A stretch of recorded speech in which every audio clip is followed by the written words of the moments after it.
बिस्मिल्लाह रहमान रहीम, अस्सलाम वालेकुम। इस वक्त कौम का सबसे दिलचस्प टॉपिक सियासत बन चुका है। घरों में, गली मोहल्ले में, चौक चौराहे में, सोशल मीडिया पे फैसले हो रहे हैं। किसको नया DGI लगाना है, किसको नया आर्मी चीफ बनाना है, अदालतें जानिबदार हैं या नहीं। इस समेत हर तरह के कौमी मसाइल का हल सोशल मीडिया और घरेलू बहसों मुबाहिसा में निकाला जा रहा है, जबकि कौम तकलीफ में और मुल्क घुटनों के बल चल रहा है। मईशत से लेकर खारजा पॉलिसी तक, कौमी इदारों से लेकर आम कारोबार तक हर तरफ खींचातानी जारी है। ऐसे में कोई जी शऊर पाकिस्तानी एक मिनट अपनी पसंद नापसंद से निकल कर ये सोच सकता है कि वो क्या कर रहे हैं? क्या इनका सियासी मामलात में शऊर मुल्क और कौम के मफाद में है?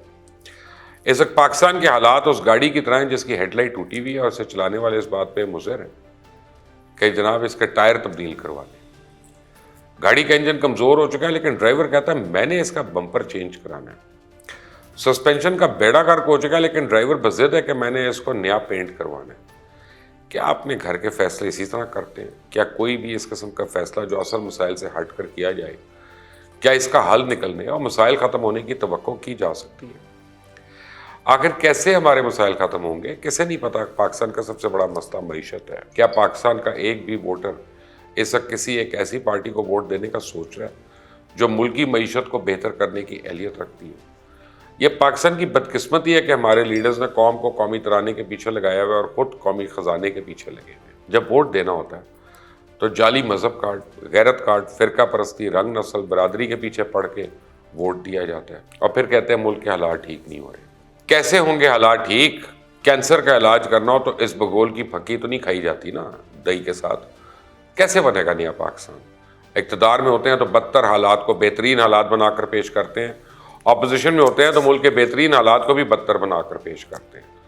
इस बात में कोई शक नहीं है कि इमरान खान इस वक्त अपनी अवामी मकबूलियत के उरूज पे 3.5 बरस की हुकूमत की बदतरीन कारकर्दगी के बावजूद इनके जलसों में लोगों की शिरकत और जोश व खरोश पहले से कहीं ज़्यादा है।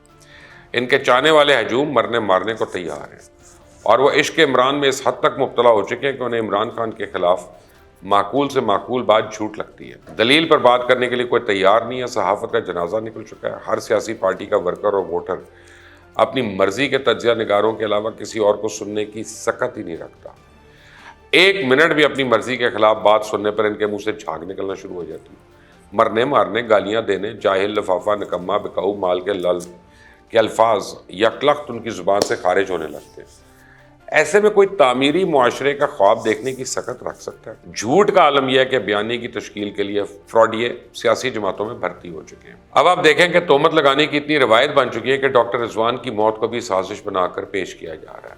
मरने वाले की बेवा कह रही हैं कि कार्डियक अरेस्ट हुआ, लेकिन साजिश का प्रचार करने वाले कह रहे हैं साजिश है। और ये गंदा काम वो लोग कर रहे हैं जो खुद हर रोज़ एक्सपोज हो रहे हैं। लेकिन इमरानी चेहरे ने देखने वालों की अकल पे पर्दा डाल दिया। एस्टैब्लिशमेंट न्यूट्रल हो तो जानवर, अदालतें कानून और आइन की बहाली के लिए रात को खुलें तो तरफदार। क्या को पूछने वाला है कि रात को 11 बजे 2014 में धरने के मौके पे किस जमात के कारकुनों को अदालत खोल के रिहा करने का हुक्म दिया गया था? मैं था वहाँ पे, बताए कोई इस वक्त मुझे? क्या को पूछने वाला है कि बलूचिस्तान हाई कोर्ट को रात को 2:30 बजे क्यों खोला गया था? अपने ऊपर बात आती है तो कहते हैं अदालत रात को क्यों खोली? अदालतें 24 घंटे कानून और आइन की रखवाली होती। अब आप शहबाज गिल का फ्रॉड देखें कि जब कार का हादसा हुआ तो बिल्कुल ठीक खड़े रहे, लेकिन अगले दिन पट्टियां बांध के अदालत में पेश हो गए। अब इस धोखे को क्या नाम दिया जाएगा? कह दें इसे फोटोशॉप, कह दें जाली वीडियो। जाहिर सी बात है, खुदा ने इंसान में अपने आप को तसल्ली देने के लिए एक खासियत रखी है और इस खासियत का सियासी बयानिया की तस्कीन के लिए खूब इस्तेमाल किया जा रहा है।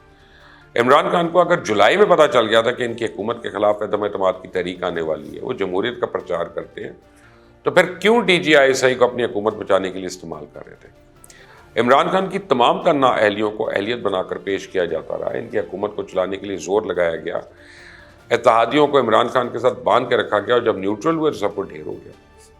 फिर जाहिर सी बात है, कोई बयानिया तो बनाना था। अब वो एक अलग बात है कि साजिश अमरीका ने की है, लेकिन दर पे आप अपनी मुल्क की इस्टेब्लिशमेंट की हो जाए। आप में इतनी हिम्मत नहीं है कि अमरीका के खिलाफ बात करें। आप इस्टेब्लिशमेंट को कही जा रहे हैं, अदालतों को कही जा रहे हैं, अमेरिका का नाम लेके, बाइडन का नाम लेके ज़रा को बात करें, फिर पता चले। इस मुल्क में वीडियो के टाइटल पर साजिश ना लिखो तो अवाम दिलचस्पी नहीं लेती। ये तो फिर वोट देने का मामला है। इमरान खान के मफाद में यही था कि वो कहीं से साजिश निकाल के ले आई ताकि अवाम की तवज्जो हासिल कर सके, और निकाल लाई।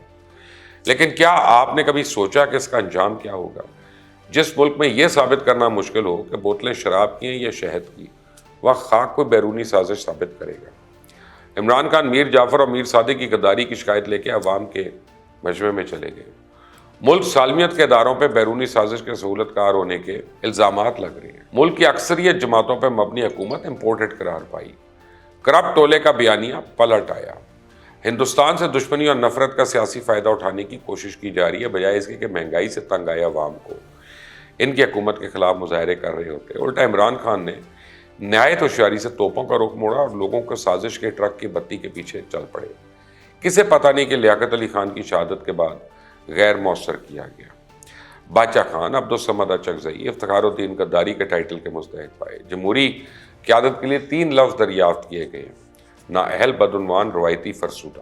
جمہوری قیادت کے خلاف بدعنوانی کے بے بنیاد الزامات گھڑے گئے جو اب حقیقت کا درجہ پا چکے ہیں، اور یہی وجہ ہے کہ آصف زرداری بھی بول پڑے۔ ان کا کہنا ہے اقتدار سے بے دخل ہونے کے بعد عمران خان ذہنی توازن کھو چکے ہیں، جس نہج پہ جا رہے ہیں ملک کو پھر 2 لاکھ کرنے کی سازش لگتی ہے۔ جھوٹے سازشی بیانیے سے لوگوں کے جذبات بھڑکائے جا رہے ہیں۔ فوج کو سیاست میں گھسیٹنے اور متنازع بنانے کی کوشش ملک سے کھلواڑ کے مترادف ہے۔ عمران خان کی سلامتی داؤ پر لگانے کی ناکام کوشش میں لگا ہوا ہے، خمیازہ اسے خود بھگتنا ہوگا۔ آپ پاکستان کی بدقسمتی دیکھیں کہ لوگوں کو سہانے خواب دے کر آنے والی حکومتوں کے انجام ہوتے کیا ہیں۔ ایک جماعت کی حکومت آئی دوسری سڑکوں پہ، دوسری کی آئی پہلی سڑکوں پہ۔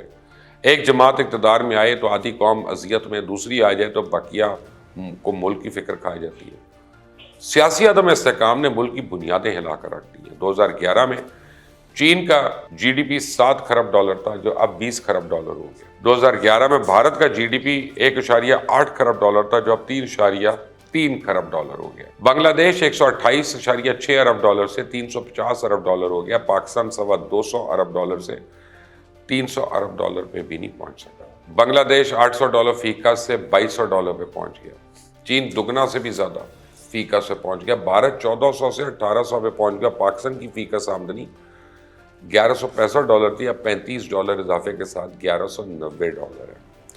کتنے شرم کی بات ہے۔ زر مبادلے کی بات کی جائے تو بھارت 250 ارب ڈالر سے 625 ارب ڈالر، بنگلہ دیش 9 ارب ڈالر سے 40 ارب ڈالر، اور ہم 16 ارب ڈالر سے 10 ارب ڈالر پہ آ گئے، اور وہ بھی ادھار پیسے لے گئے۔ برآمدات سمیت زندگی کے کسی شعبے پہ نظر ڈالی جائے تو ہر طرف تباہی کا منظرنامہ پیش کرتی ہے، لیکن ہم ہیں کہ سمجھنے کا نام نہیں لے رہے۔ ہماری قوم کے مزاج میں الف لیلا کی افسانوی کہانیاں اس حد تک رچ بس گئی ہیں کہ ان کو کوئی مذہب، غیرت اور جعلی ترقی کے جھوٹے نعروں کی ٹرک کی بتی کے پیچھے لگا لیتا ہے۔ عمران خان اب کس منہ سے کہیں گے کہ میں معیشت کو ٹھیک کر دوں گا، میں روزگار فراہم کروں گا، میں قرضے ختم کروں گا، میں ملک میں انڈسٹری کی ریل پیل کروں گا، میں روٹی کپڑا مکان دوں گا، میں پنجاب میں بہترین قیادت لاؤں گا، میری ٹیم بہترین ٹیم ہے، میں وہ جو 200 ارب ڈالر لوٹے ہوئے ہیں ملک میں واپس لانے تھے 10 ارب خرچ کر کے بھی نہیں آئے۔ الٹی سے دنا اور اداروں سے محاذ رائی کا راستہ چن لیا گیا۔ وہ اس وقت پہ کبھی نہیں آئیں گے کیونکہ اس وقت پہ وہ پہلے آؤٹ ہو چکے ہیں۔ ان کی کارکردگی اور پاکستان کی بدحالی چیخ چیخ کر ان کی نا تجربہ کاری اور انتظامی صلاحیتوں کی کہانی سنا رہی ہے۔ اس لیے اب سازش کا منجن چلے گا، اب غداری کا منجن بکے گا۔ پہلے سلیکٹڈ حکومت تھی، اب امپورٹڈ حکومت چلے گی، نہ کھیلیں گے نہ کھیلنے دیں گے۔ جمہوریت کی بقا کی جنگ لڑنی ہے تو پہلے جمہوری طاقتوں سے سیدھے منہ بات تو کر لو، لیکن نہیں، کیونکہ ان کے خلاف نفرت کی آگ جلا کر تو سیاسی فائدہ لینا ہے۔ دنیا میں وہ کون سا ملک ہے جہاں سیاسی اختلافات نہیں ہوتے لیکن ان کو دشمنی، عداوت میں تبدیل کر کے ایک دوسرے کے خون کے پیاسے ہو جانا؟ یہ کون سی حکمت ہے؟ قوم کی سوچنے سمجھنے کی صلاحیت کو فریز کر کے اپنے بیانیے کے گند کو ان کے ذہنوں میں ٹھونسنا، یہ کون سی سیاست ہے؟ کبھی کسی کو غدار بنا دو، کبھی کسی کو چور ڈاکو لٹیرا بنا دو، کسی کو دائرہ اسلام سے نکال دو، اپنی مسلمان بھائیوں سے حق اور باطل کی جنگ شروع کر دو۔ میں 1 نمبر مسلمان، تم 2 نمبر مسلمان، میں 1 نمبر ایماندار، تم 1 نمبر بے ایمان، میں 1 نمبر محب وطن، تم غدار وطن۔ یہ کیا مذاق ہے بھائی؟ ملک کو آخر کب تک ہم اس آگ میں جلاتے رہیں گے؟ کیا اس کا کوئی اختتام ہے، کوئی اینڈ ہے؟ کیوں ہم نے سیاسی اختلافات کو زندگی اور موت کا مسئلہ بنایا ہے؟ کیوں ہماری زندگیوں سے اعتدال ختم ہوتا جا رہا ہے؟ کیوں کوئی ہے جو جذبات کو ٹھنڈا کرے؟ کیوں ہم فیصلہ کرتے ہوئے جذبات میں بہہ جاتے ہیں؟ کیوں ٹھنڈے دل و دماغ کے فیصلے ہمارے سیاسی لیڈرز کے مفاد میں نہیں ہیں؟ اس لیے صبح شام اپنی تقریروں سے نفرت، انتقام، شدت پسندی ہمارے اندر دھکیل رہے ہیں، اور ظاہری سی بات ہے جو اندر ڈالو گے وہی باہر نکلے گا۔ خدا کے لیے جو بات کرو سچی کرو. دوسروں پر الزام تراشی سے پہلے سوچ لو کہ تم اللہ کے پاس جا کے اس الزام کو ثابت کر سکو گے, اور اگر نہیں ثابت کر سکو گے تو جہنم کے انگارے تمہارا مقدر ہے. ابھی بھی وقت ہے. ہمیں اپنی سوچ, اپنی زبان, اپنی فکر اور دیگر خصوصیات کو کنٹرول کرنا ہے, اور دیکھ لیں کہ ہم اپنے آپ کو دھوکہ دے کے ملک کو ناقابل تسخیر نقصان تو نہیں پہنچا رہے. سوچنے کی بات ہے. آئندہ تک کے لیے اجازت دیں. اللہ حافظ.